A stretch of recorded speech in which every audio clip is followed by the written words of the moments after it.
You're listening to What's Next in Franchising, a podcast for leaders who want to scale without losing their quality, their culture, or their people. My guest today is Haider Murtaza, Senior Director of Federal Government Relations at the International Franchise Association based in Washington, D.C. Haider's job is to represent franchising where policy gets made. He tracks the regulatory shifts that most franchise operators only feel after the fact and advocates for legislation that protects the model itself. In this conversation, we get into joint employer. What is it? Why it's been a moving target for over a decade, and what's actually at stake for franchisors, franchisees, and the workers they employ. We also dig into the American Franchise Act, the most targeted legislative effort franchising has ever produced on this issue, and why it has more bipartisan support than anything that's come before it. If you've ever wondered why the franchisor can't help you with certain HR questions, this conversation explains exactly why and what's being done about it. Let's get into my conversation with Haider Murtaza. That standard has changed 4 times in the past 10 years. It went from direct and immediate to indirect potential, back to direct and immediate, and then reversed its course. And today we're now in a more favorable position at the moment, of course. But again, that does not mean that the franchise brands are changing the way they do business. The structures remain the same because they're all thinking, look, it's going to change back to the way it was. So why should we, change the way we have things set up currently? And so the only solution to this issue, to permanently put this to bed, is through legislative action. Well, welcome everyone to another episode of What's Next in Franchising. I'm your host, Leighton Healey, CEO here at Know How, and I am super excited. In fact, I would say that this is probably one of the conversations I've been most excited about this year. I'm on with Haider Murtaza. Haider is the Senior Director of Federal Government Relations at the International Franchise Association. He's located in Washington, D.C., right where all of these decisions get made. And folks, we are talking about a critical conversation in franchising today, which is the AFA piece of legislation, the American Franchising Act. And it's going directly at addressing something that has been just a pendulum swinging back and forth within the franchising industry that has made the landscape so unpredictable and complex, which is the whole world of joint employer. And so we're going to get into it. We're going to talk about what this thing is for those that might be new to the conversation, those that might have perhaps kind of an inch deep understanding of what's at stake, but also we're going to get as tactical as possible. Haider, take a moment. And I think just to kick things off, tell us a little bit about you and your role at the IFA. For those that have been living under a rock and don't know what the IFA is, what's the IFA? But start by introducing yourself and the IFA. Thanks a lot, Leighton, and thanks for having me today. And of course, really excited for today's conversation. So like you mentioned, Haider Murtaza with the International Franchise Association. Our association is the world's largest association that represents franchising worldwide. There's about, I would say, 4,000 franchise brands in the US, but we represent around 1,200. And as folks can imagine, all around the board, from restaurants, hotels, gyms, trampoline parks, lawn services, painting. So it's quite exciting representing franchising as a whole. We have over 300 business lines here in the US. But yes, what is the American Franchise Act? What is joint employer? I think that's it's a very important question because it's an issue that's been around for about a decade. And to just give you some brief history on where it sort of originated from and where we are today, before I get into the actual bill itself. So prior to 2014, there had always been a definition or a standard of what constitutes as a joint employer. And essentially, that's always been that if you have direct and immediate control over one's employees, you are an employer, which kind of makes sense to everybody in the business community, right? Stemming out of a court case in 2014, fast forward to 2015, the National Labor Relations Board in the US issued a new standard of joint employer. And that went from direct and immediate control to now, even if you have indirect, potential, or reserve control, you are now a joint employer. Now, this caused some ripple effects, as you can imagine, amongst the business community, not just franchising. In other words, every business relationship out there was altered in a way where folks were confused as to even if, what does it mean to have reserve control or potential control? Does it mean that even if I could do it, but I don't do it, I'm now a joint employer? And so in franchising, it had a very unique impact because of the way the model works. A franchisee's licenses out the branding from the franchisor, operates independently. But at the end of the day, the franchisee is an independent owner. They're making all the Mhm. day-to-day decisions, who they hire, set wages, scheduling, all those type of things.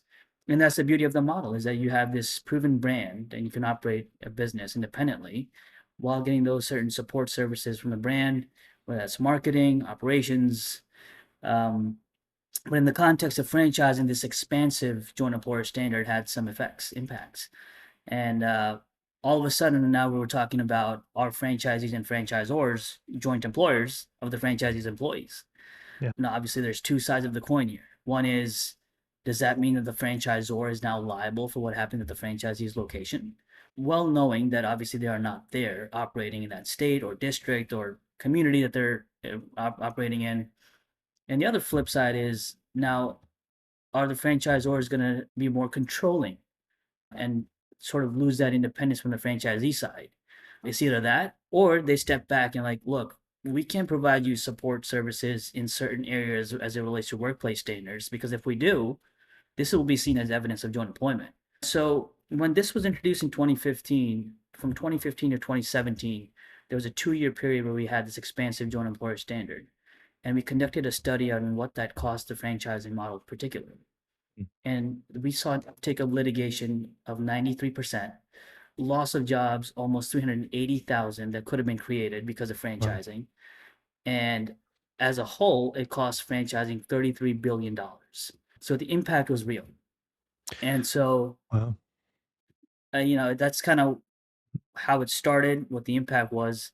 Now, without getting too much into it, fast forward to today, under depends on who's in the White House, of course, but that standard has changed 4 times in the past 10 years. It went from direct immediate to indirect potential, back to direct and immediate, and then reversed its course. And today we're now in a more favorable position at the moment, of course. But again, that does not mean that the franchise brands are changing the way they do business. The structures remain the same because they're all thinking, look, it's going to change back to the way it was. So why should we, change the way we have things set up currently? And so the only solution to this issue to permanently put this to bed is through legislative action. And that's Mm. where the American Franchise Act came in. So many follow-up questions. Thank you for unpacking that, and such a very helpful timeline. I think that few people understand, let's call it, this has not been some, kind of sleeping giant. Like this has been something that has been evolving and changing and it's been in the public debate for quite a while. It's impacted. I'm familiar with some brands who it's directly impacted. My mind goes to everything from like Uber all the way over to like big brands that have been, I would say, impacted. But would you say like would it be an oversimplification to say that the joint employer standard ultimately determines when a franchisor, which is the corporate entity that's in the business of selling franchises, right? When the franchisor can be held legally liable for a franchisee's employees. Like what are the situations in which they share in the risk exposure of their franchisees' staff? Is that am I oversimplifying it? No, I think that's exactly right. And I Hmm. think that was part of the genesis of this problem too, is that, we franchisors have this manual for franchisees to operate independently. But then a lot of times what we hear from franchisees is that, they pay these royalty fees for all the support that they can get from the brand. And Mm. when they find out that the brand is not can or cannot provide support in certain areas, it takes them by surprise. Like, oh, I thought we were getting all the support that we were supposed to, but then under this ambiguity and uncertainty in labor law, it's kind of unfortunate that we can't have those support services fully unleashed from our brands. And so our goal is to make sure that we have a solution in place through the American Franchise Act so that franchisors can go back to the way they used to do those type of support services and make sure that they're not legally held liable for whatever happens in that location as it relates to workplace standards. And so Mm. there's a fine line. And of course, this issue has been, like I said, impacted the business community as a whole, not just franchising alone. But we have been the face of the issue because of its unique impact on franchising. When I think about the concept of the franchise model, right? I think of it as a distinctly American contribution to the business world.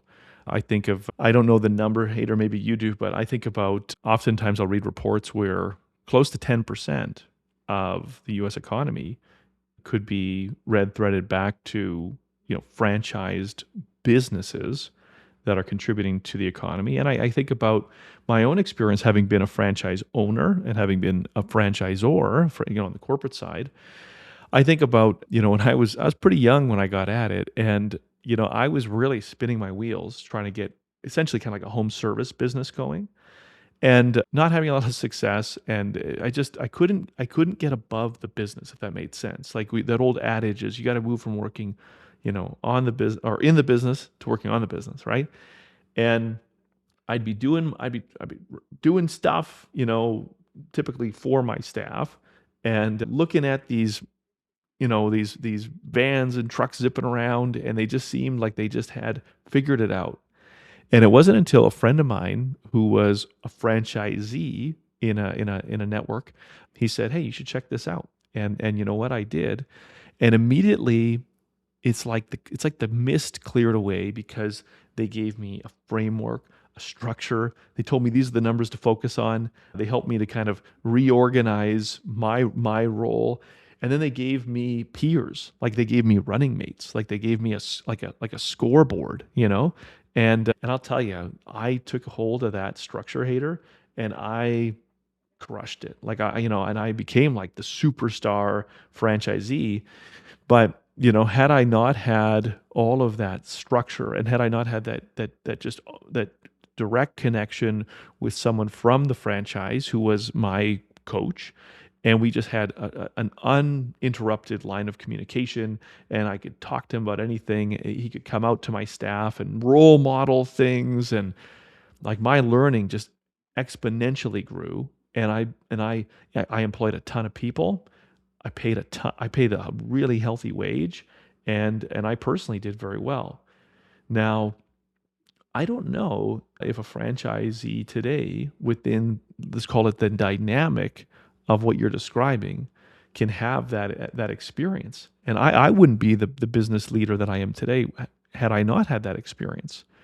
So what do you think is at stake here beyond the numbers? Like, what do you think is at stake here when I just think, fundamental to the franchise model? I often think in terms of economics, which is, there has to be balanced incentives within any type of dynamic. Otherwise, things become topsy turvy and start to collapse. Yeah, and that's a great point, Leighton. I'll say that, from the franchisee perspective, especially if you're a first-time franchisee, first-time Mhm. business owner, we always talk about the opportunity that franchising uniquely presents to folks from all walks of life, whether you're a veteran coming back to civilian life, recent immigrant, people in underserved communities. Franchising has been the answer for a lot of these folks. And when you're thinking from the perspective of a first-time business owner going into franchising, no business experience, and that is the beauty of the model, right? That you could do that. But from their perspective, I think a lot of time we see that it would be great to see if they have all the support from the franchisor, and they do. Like you just mentioned, they have the support. But again, in areas where someone who doesn't have business experience really struggles in the beginning, and that's why it's great. A lot of brands look to other multi-unit franchisees to then also open other locations, which is also absolutely a great opportunity for them too. But from the first time business owner perspective, that's what's at stake is like not fully having that potential support services that they could get to really make sure that they're successful. And then in return, we always talk about the impact that it has on the workers. When all of a sudden you're thinking through, the worker has now two employers. What impact does that have on the worker of the franchisee, right? And who is really their boss?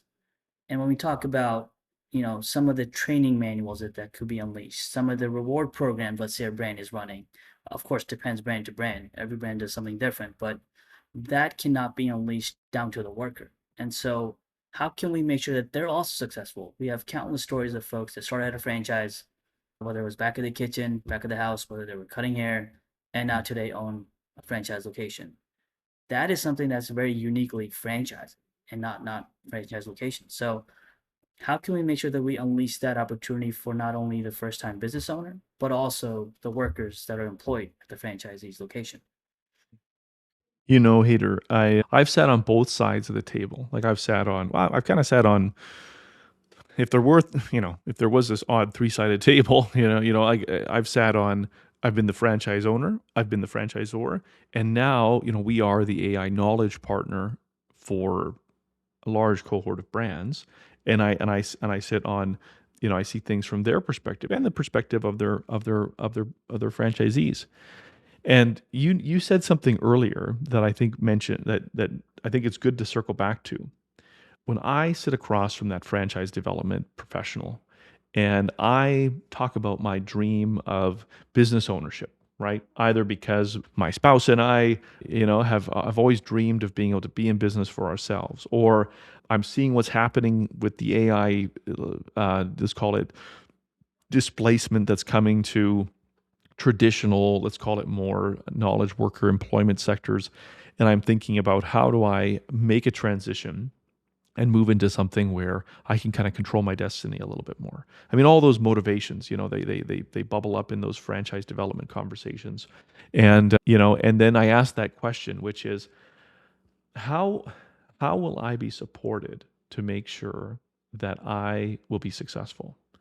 Now, in my experience, having spent a great deal of time with people on the franchising side, on the franchisor side, I just find that those people are characterized by individuals who are oriented towards kind of a nurturing, training, coaching, supportive orientation. Not to say there are exceptions, but I often find that sometimes sometimes the most unscalable dynamic in franchising is the warm-hearted, let me, let me pull up beside you at the kitchen table and let's just talk as two people, and that nurturing kind of coach training orientation that often comes from franchise based support trainers and support staff.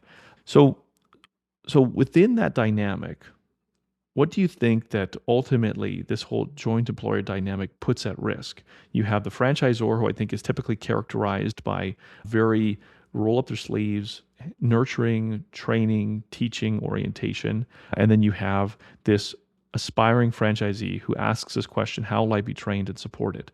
What do you think is at risk there? Yeah, I think we've seen a lot of our brands that are successful are the ones that have this great relationship with their franchisees. And to your Mhm. earlier point, I think that does start from the very beginning when they sit down. And, there's another separate issue outside of joint employer is this idea, at least in the US, we have this FTC franchise rule under the Federal Trade Commission, which basically requires franchisors or brands to provide this extensive document, the FTD, to the prospect franchisee to make sure that they know what they're getting themselves into, right? So while a separate issue than joint employer, we're working with the Federal Trade Commission to streamline the FDD a little bit better because we think a lot of times prospect franchisees don't really understand what they're getting themselves into when they go into business in Mhm. terms of how much would it cost, details about the brand. And these documents, as you know, could be hundreds of pages long and they're not, this the last time it was updated, at least in the US, was 2008. That's the first time the iPhone was out. That's how outdated it is. So, Wow. how can we make it easily digestible, Mhm. easily searchable, so that folks really know? And maybe there's 23 different items in that document. Maybe we just make it up front of if someone wants to find out how much would it cost to get into business, it's just in one place rather than four different places. Yeah. And so, because we think the relationship really starts from the beginning, and I think once we figure that out, and then the joint employer issue sort of comes in later, of course, because it's an important piece. Because if you Mm. have an expansive joint employer standard over your shoulder as a brand, Mm. you could have the support staff, you could have all these folks that are coaching and training and making sure the franchisee is successful. But then when the franchisee comes back with a question with employee handbooks, HR support, then all of a sudden your support staff will be like, that's where you have to go on your own and find it out yourself. Mhm. And we see time and time again, franchisees are now looking at third parties. Their operation costs have gone up because now they're working through other folks, to make sure that they have employee handbooks, those HR support services or whatever it is. And so that's what's at stake, is cutting down the cost for franchisees too at the same time, while also, I mean, we over here are constantly hearing from folks that there's labor cost is the highest cost that the franchisees are facing at the moment due to lack of skilled labor, due to inflation. And so if there are already higher costs, that sort of translates back to the consumer. And so how can we fix that? And the least we could do is through ways that would sort of unleash, or at least unburden, some of these other costs for the franchisees, like the operation costs that I just mentioned that they have to look to for other third parties. And they can get that instead from the support staff of the franchisor. So that's It, sort it, of a it, it, long-winded answer. but I think it's an important answer. And if I was to, like, if I look at this from the perspective of, I've been a business builder for, this is my 20th year. And so it's my eighth company. And over the time, I've lost count, but I've created a lot of employment. I've created, I don't know, probably several thousand roles. And no question, I love people powered industries where, people are going to be delivering the service, delivering the value for a long time, right? Those are the industries I love. But I can think of times where, let's call it the legislative or the tax or just the incentives were off. And it just made way more sense for me to think about, how do I, rather than create stable employment, how do I create more subcontractor type relationships, or how do I create more contract based work, or how do I bring in labor? Because honestly, the juice isn't worth the squeeze. In some scenarios, my desire is, I always prefer to build rock solid teams where people, they can start to, in a sense, use that employment as a place to grow vertically within the organization, but also they can start to think about, how can we use this as a steady foundation to build our life around. But I can just appreciate some of the franchise models that we work with, where they have just started to embrace more of a kind of a subcontracted based dynamic through their service experience, because they just feel that the employment side has just become a minefield. Does that make sense? No, it does. Absolutely. Yeah. Yeah, I think it's labor law has been tricky here in the US, and it's been for a while. And I think it has in part to do with this idea that all businesses are anti-workers, which is not the case. And how do we Yeah. get away from that narrative? And not just franchising, but I think franchising generally, gets bundled in with big corporate companies, and we always have to talk through the talk that yes, we are corporate, but we're also locally owned operators that are in your community. A lot of our brands are 90+% franchised, and essentially it is a growth strategy for brands. At the end of the day, it's your neighbor who's operating the business, not corporate. And so we're trying to get away from that narrative. Of course, it's a tough environment generally in the US for businesses. Well, it's great in some states, don't get me wrong, but then some states would come out with certain policies that would impact franchising. And California is a great example here. California has always been, it's sort of an example of bad policy for businesses, and we've seen a lot of even franchise brands leave California and head to neighboring states because of how difficult it's been. And so we always have this sort of friction with other side that sort of basically says that franchising exploits workers. And Mhm. again, that is not the case at all. And so how do we get away from that? And so then that's where a lot of folks look into other models. And don't get me wrong, there could be issues with some contracting models, some other models out there that are not franchising. But this joint employer issue has been sort of the baseline of every business relationship out there. And so when you look at this issue as a whole, it's Mhm. not just franchising that's put in the mix. It's these contracting models, so lessor, lessee, creditor, debtor, subcontracting models, and then you add franchising and franchisor. And so, I know we were going to talk a little bit about the American Franchise Act soon, but Mhm. the idea of the American Franchise Act was originated because of that. Because Mhm. previously we've had legislation to solve this issue and bring it back to the debt standard prior to 2014. but that included everybody, all businesses, regardless of size and structure. American Franchise Act is franchise specific. First Mm, time ever we've done a legislation like this. And because the idea is, okay, if you think that there are problems with other business models out there, mhm, this has been uniquely impacted for franchising. And mm, so this is sort of our narrow tailored solution on it, where we're just asking for clarity for the franchisor franchisee relationship. mm. So let's do one quick thing before we get into the AFA, the American Franchise Act, and I think just hey, I'm not a lawyer, but I think we've probably all heard this legal exercise of play the devil's advocate, or in a sense, argue your competitor's side of the story. So if we were to essentially just to kind of turn the table, Hader, and we were to say, you know what, let's just understand. I think we live in a social and political time where it's probably a good exercise to consider the other side, right? So let's consider the other side. So what do you think? I believe that in these contentious issues, both sides wake up, pour their coffee, and think they're going to try to go do the right thing. I have to live in that world, right? So let's talk about the other side just for a moment. Why do you think they've advocated for what they've advocated? You talk about being considerate for some of the workers' perspective. So what do you think birthed this legislation? What do you think birthed this situation? And if we just put on the hat of the other side for a moment, what's their perspective? What are they trying to make sure happens or doesn't happen?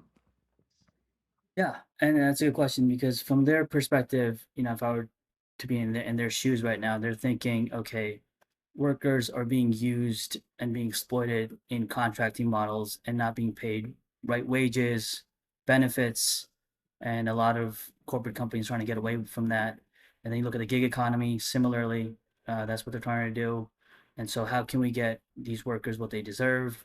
And so, the way to do that is to make sure that all these companies are liable for every worker.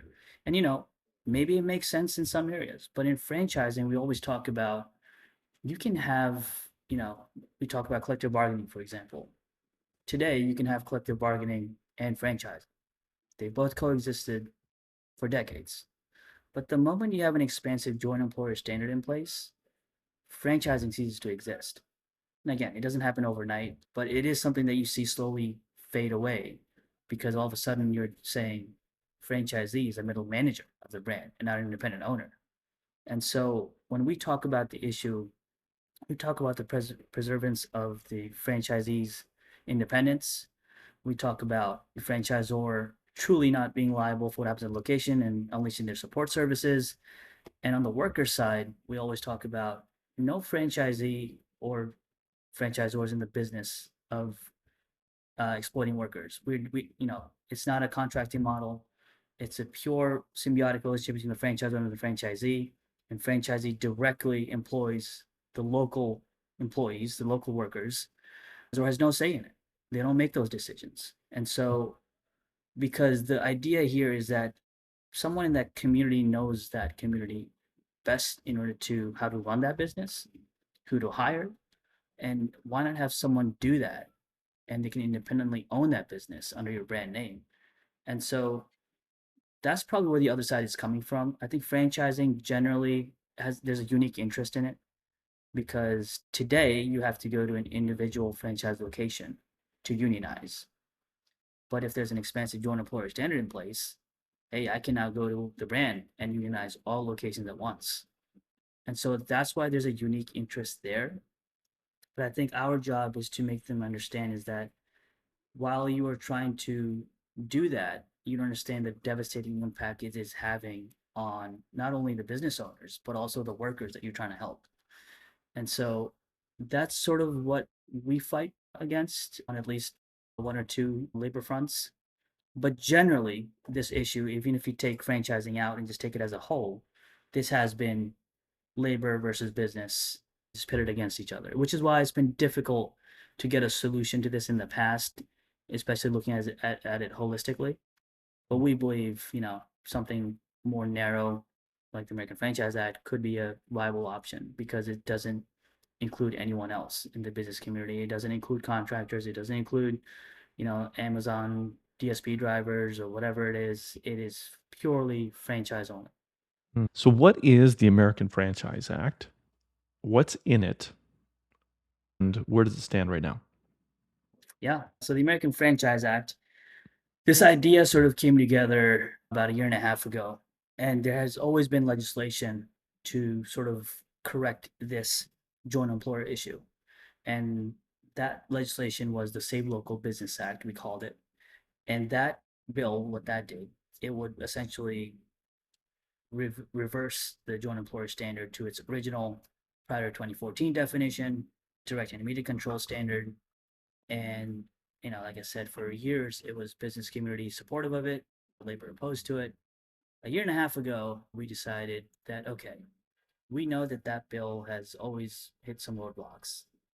Perhaps it is time to see if we can get our own carve out in a sense and see if we could really focus this on franchising only because of, we've been the face of this issue. This has been extremely impactful for us. I mentioned the cost, how much it cost us in 2015 and 2017. And so the American Franchise Act is essentially similar, where it reverses the course of joint employer standard to its more, if a franchisor exerts substantial control over franchisee's employees, over certain terms and conditions of employment, then they should be joint employers. That's been our argument. But to our knowledge, that is no franchisor does that. And so we've sort of crafted this brief legislation that would codify this joint employer standard of direct immediate control, but for franchising only. So franchise or franchisees only. That's what it is in simple terms. Yeah. If I was to, if you were talking and like caption was coming on screen, one of the things that you said I would use a highlighter and highlight, and I'll just maybe come at it from a slightly different angle here. But I think one of the things that's created a lot of heartburn with all this tariff discussion and all this, let's call it market disruption from, the changes of different trade agreements being negotiated, it's that it creates, let's call it a lack of clarity. It creates reluctance. People, in a sense, hesitate, and those create downstream shockwaves throughout the market. And when people don't necessarily know whether the walls that create structure and order that we all have to, in a sense, work within, whether those walls are solid or fluid, it's like picture stepping into a board game, and at the outset of the board game, and they say, all right, everyone, I'm going to explain how this board game works, but these rules could change at any time.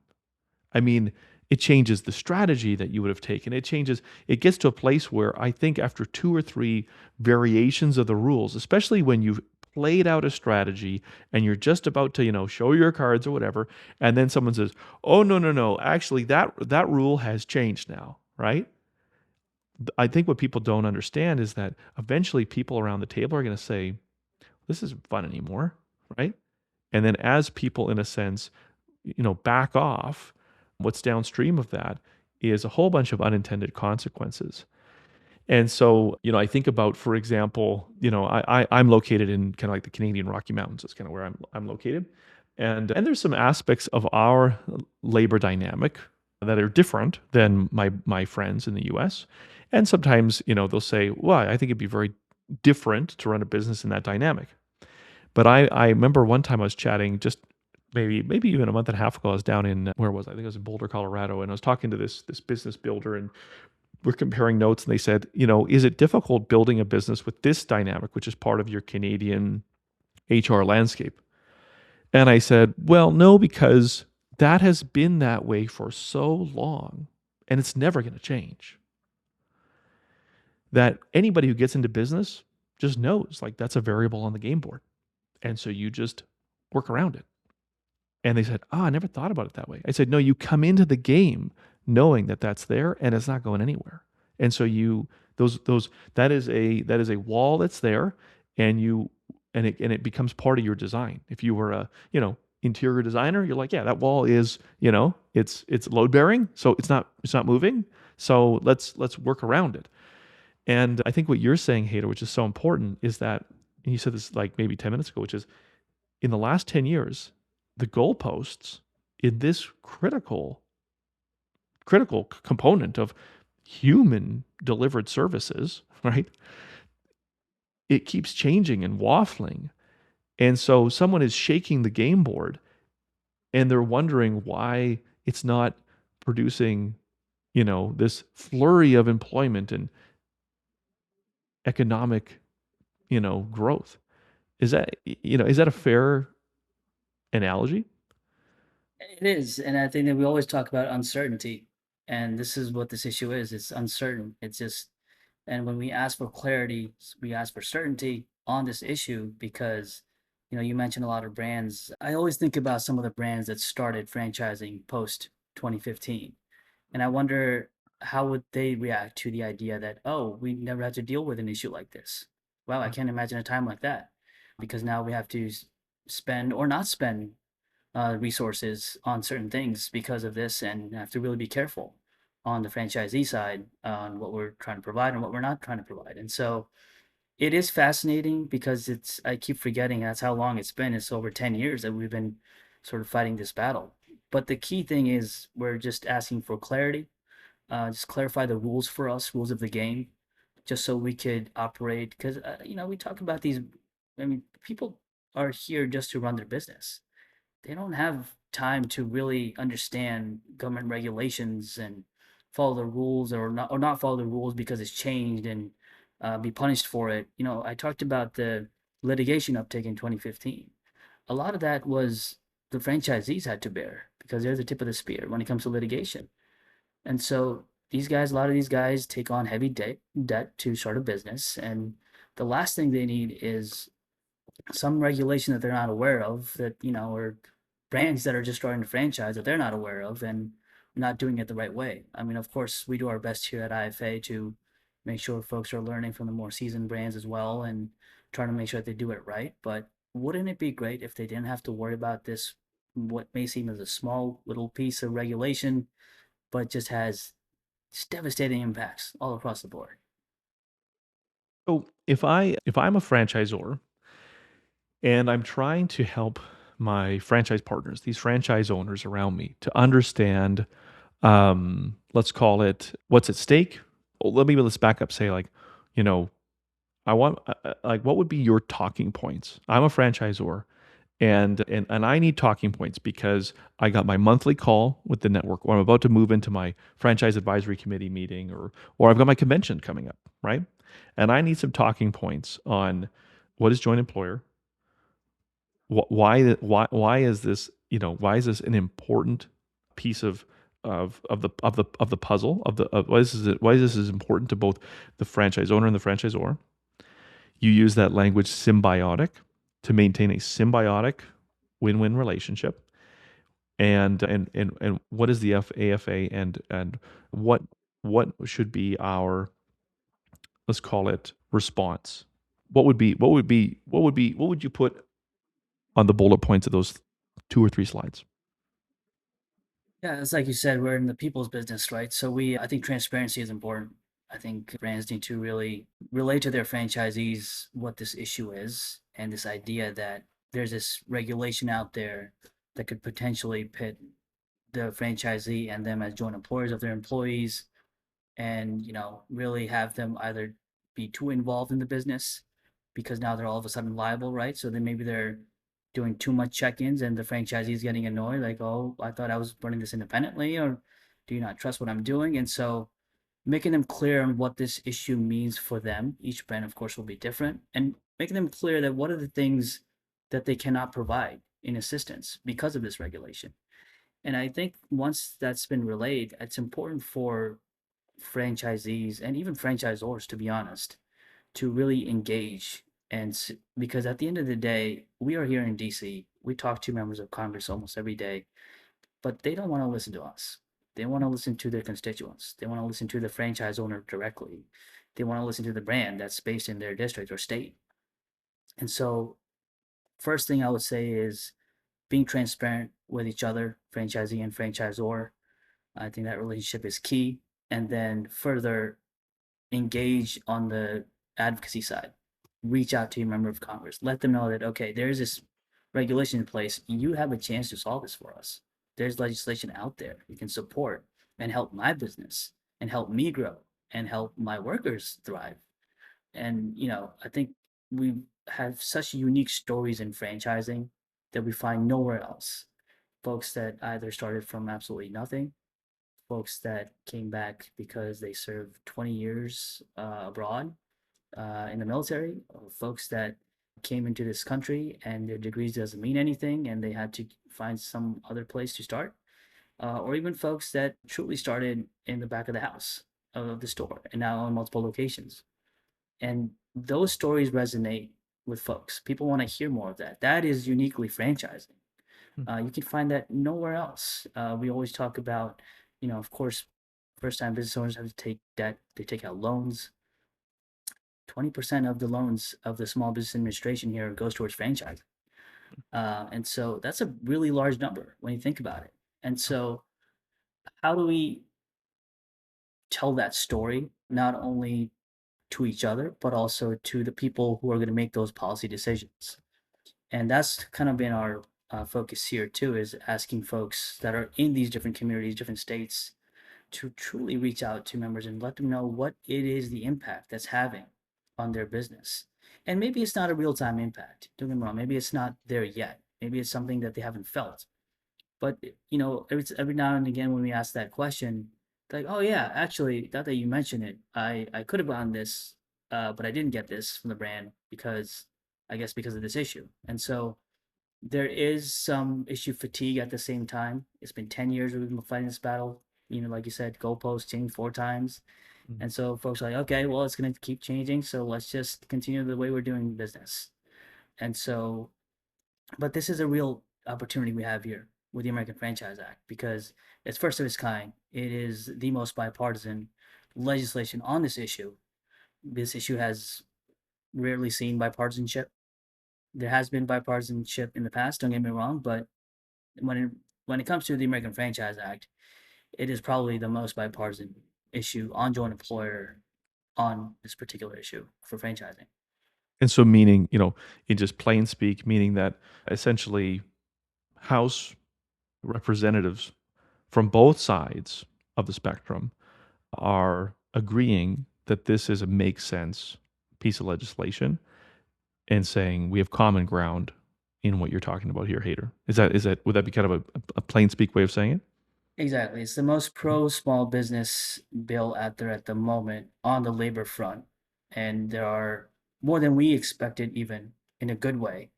Currently, the House of Representatives have a bill and the Senate has a bill.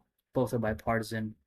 The House hails around 15 to 16 Democrats and 60 plus Republicans. And so, at a time when we know that the government is a little divided on a host of issues, when you think about whether it's war, THS, take your pick. And the fact that we have a bill like this on the Mm, labor front that has so much support is really telling that folks want to mm, understand that you're right. This has been impactful for franchising, and I support franchising. mm. And the question that comes to mind, I just if I put myself in before we did this little activity where I said, hey, put yourself in the shoes of the person perhaps coming at it from the other side. If I put myself in your shoes, Hater, someone who is constantly you in a sense are the squeaky wheel, right? When they talk about the squeaky wheel gets the oil, like you are the squeaky wheel, meaning that you're there making sure that in all the noise that someone is ringing, that bell loudly for franchisees and franchisors. But people, I mean, you're trying to get a groundswell of people to care about this issue, to speak about this issue, to write letters about this issue. But let's just take a moment here. And if I was in your shoes, the question I would be asking myself is, um, well, maybe I'll just frame it this way. Is there anything about how the issue gets talked about publicly that frustrates you, or how things get mischaracterized or oversimplified? Tell me what your perspective on that. Yeah, at least from with our bill, we've seen is that there hasn't been a lot of opposition, and that's Mm, very, very good news. And I think that's part of the reason is that it's sort of the nature of its form, where it's very narrow and tailored to just franchising. And so, of course, when you weed out some of the opposition, it's fair to say that you weed out some of the support too. Not saying that those folks are not supporting the issue, but they're also not opposing it. I'm just thinking through, whether it's retail or Amazon, because it doesn't impact them, right? It's just franchising only, even though they do have that issue of joint employer over their heads too. And so that's the good news with our bill. But, generally on the joint employer issue, at least when we talk about in the context of franchising, there is a lot of noise from the other side that, again, it's the idea that brands are trying to exploit workers through shielding themselves from liability on what happened at the location. And I think that's a little misconception there because we understand that franchisors are not in it's in the best interest of the franchisor to make sure the franchise is successful. Mm. That's what the business model is. And so this idea that the franchise is trying to shield themselves is a little, I would say, a shallow comparison, because I think a lot of times we hear time and time again of how, and look, it'll be naive of me to say that every brand or every business out there is great, even outside of franchising. Of course, we know that there are some business or corporate companies that may not be, ideal for workers. But the problem is when you have a blanket standard in place to put over everybody, the impact of that is even more so than it would have if you even looked at certain industries or certain companies. And so that is my problem, is that this one size fits all standard, broad standard for everybody because it's better for workers. I think that's something that we're trying to get away from, trying to respond to, because it's one of those things where you can't have a one size fits all standard. I think that in turn hurts everybody in the game more, whether you're the franchisor, whether you're the franchisee, whether you're the worker. And I think we always talk about the good that franchising does for folks. We just conducted a recent study here in the US where we surveyed 3,000 plus franchise owners. 30% of them said that they would not own a business if it wasn't for franchising. 30%. That's like almost a third of folks that would not be in business right now if it wasn't for the franchise model. Those business owners, and then the jobs that they created. I know job creation is a people always overlook that, but it's not just about the job creation, but it's also about what those workers are getting.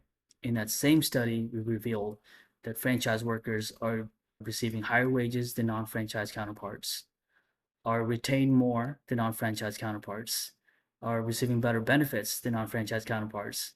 And so this idea that franchising is bad, exploits workers, that is, I think, what probably would gives me a little heartburn in terms of what others or other side is saying. Mm. But because these are real life examples, Yeah. and time again, we hear about folks. Without naming names, I know a franchise owner who's based in Iowa, and he during COVID had to furlough his employees. It was a tough time Mm. for a lot of businesses, not just franchising. And to make sure that those folks would come back to work, he bought a daycare center. Bought a daycare center for the kids, for them. Mm. And he said how he was underwater, not underwater, but he was, of course, in the negative couple months. But the fact that those are the stories that are not highlighted. People do care about their workers, because every successful business owner, if they don't care about their workers, they would not be successful. That's just the way it is. To your earlier point, it's all about relationship. That's what franchising is all about. And that's why we've seen such great success in franchising, because we have sort of this model, this brand that you look up to, like, okay, this is how they do it. You have this connection of networking with other franchisees. Okay, this is how they do it. How can I do it right? So no one's really Mm. in the business of exploiting workers or not, you know, making sure the workers don't get what they deserve. And that's not how we run business. That's not what franchising is about. That's not what we do. And that's why we've seen so much growth over time. We're almost approaching 1 million franchise establishments in the Wow. US in a couple of years, all thanks to the franchise. And so to your earlier point, I think you mentioned it's close to a 10% of US GDP, but it may not be quite 10%, but still, that's a very, very large number when you think about almost $900 billion of GDP output. Mm. And so, how do we continue that growth? How do we continue to preserve that? How do we continue to unleash the opportunity for first-time business owners, and even giving that full support to franchisees and even workers to make sure that if they have the aspiration to one day own their own business, they can do that. Or Mm, even have, one brand mentioned to us that they want to do a reward program for franchisees employees. And all of a sudden, legal was like, whoa, whoa, great idea, but we can't do it. And so, wouldn't that be great if we could do things like that in show of good faith? And so, that's what's at stake, and that's what we hope to accomplish, at least truly with the American Franchise Act. And so, yeah, we have a few months left before the election in the U.S. And so, fingers crossed, of course. But one thing I'll say is that this thing never stops. And so mm, if this doesn't get through in the next few months, if this doesn't become law in the next few months, it's not a it's not a loss for us. mm, We still had a lot of great wins along the way. We build these relationships with a lot of new members to really educate them that what franchising is really about. And we have multiple times we go on Capitol Hill, talk to these members, and they're like, "Wow, I didn't really know that," or "Wow, mm, I didn't really know that franchising touches so many different lives," or "I didn't really know that outside of the royalty fees, all the revenue stays in my local community." mm, And so those little things are always great wins for us. But yeah, we're excited. It'll mm. be a busy Yeah. next few months. Well, I think that we would all agree that optimally, legislation and laws and whatnot, they create the security that ensures that society can continue. And as I've really both experienced the evolution of this whole joint employer dynamic, and I look at situations in which I think that it's going to bring some necessary balance, in some applications, and I think that it's creating imbalance and disincentive in other applications.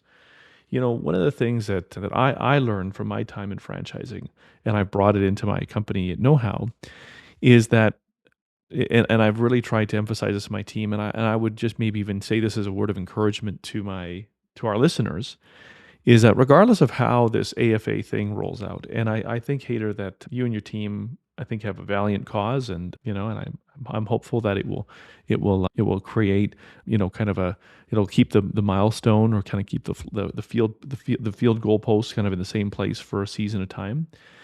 But what I found is that ultimately, that safeguard that's going to help an organization take care of the people that characterize that company is just a resurgence to that values-based business operation. And one of the values that we hold on to at Know How is we believe, and we use this language, say at Know How we value. And one of the things we say we value is we value healthy relationships and healthy community. And within that, we say that we believe that people, before they were employed, at the moment of employment, during their employment, at the moment we decide that we have to part ways on that employment, that people have inherent value and worth. And that belief characterizes all of these questions and all of these things we have, because it's not around how do we optimize for variable X or variable Y. We say, look, how do we first and foremost consider that what could be more valuable in people, right?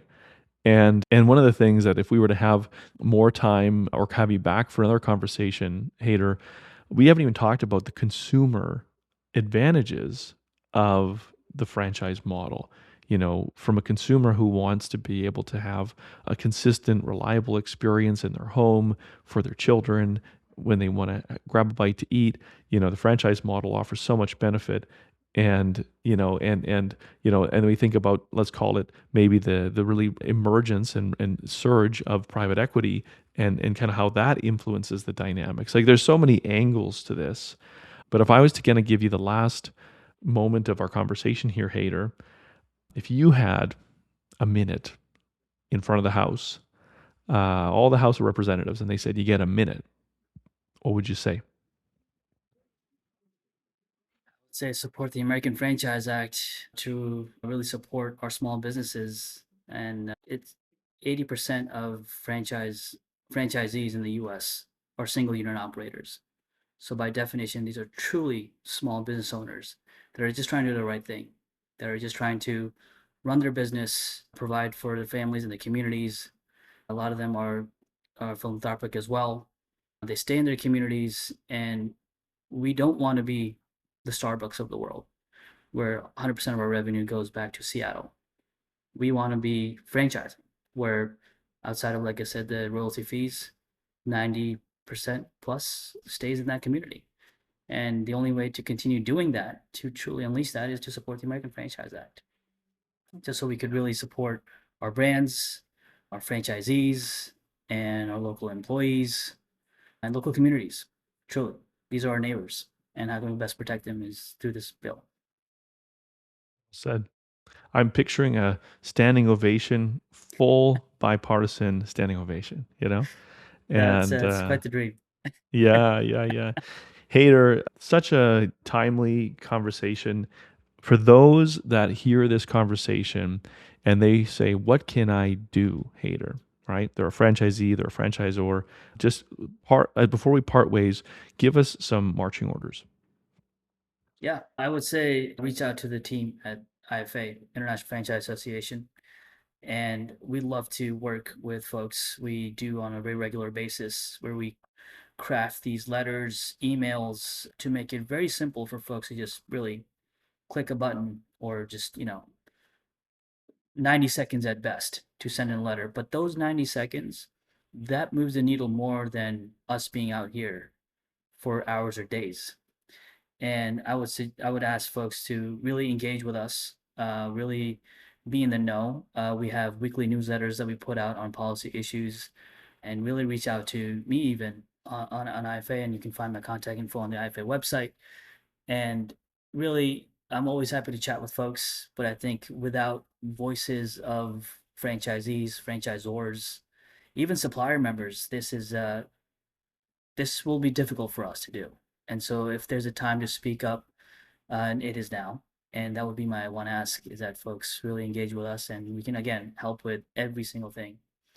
That would be hugely, hugely helpful for all of us in the franchise community. Well said. Well said. Well, friends, my guest, Haider Murtaza, Senior Director of Federal Government Relations at the International Franchise Association. He's slugging it out and advocating for this thriving part of the economy called franchising. Thanks for being on. Thanks for being so generous with your advice. And I'm looking forward to the many conversations that will be influenced by this discussion. Thank you so much, Leighton. It was a pleasure speaking with you today and really had fun. I don't say that often with policy discussions, but this was a whole lot of fun. So thank you so much. All right, there you go. There you go. And now you can say that I know some bearded guy that lives in the Rocky Mountains, and so open door policy if you ever need to come up for air and kind of I find that the mountain air is a good reprieve for people who've maybe been deep in bureaucracy for too long. Yeah, it's exactly right. I like how you came to the US and you also went to the Rocky Mountains in Colorado. So really staying, on brand there. That's good. Yeah, yeah, yeah. What Haider is doing in DC matters more to your business than most operators realize. The joint employer standard has changed 4 times in 10 years. That kind of instability doesn't just create legal risk, it changes behavior. Brands hold back support. Franchisees fill the gap with third parties. Costs go up. The model gets a little less useful every time the goalposts move. The American Franchise Act is narrow and franchise specific, and that's exactly why it has a real shot. But regardless of how the legislation plays out, the brands that weather whatever comes next are the ones investing in the franchisor-franchisee relationship now, not when the rules are finally settled. Thanks for listening to What's Next in Franchising. We'll see you next time.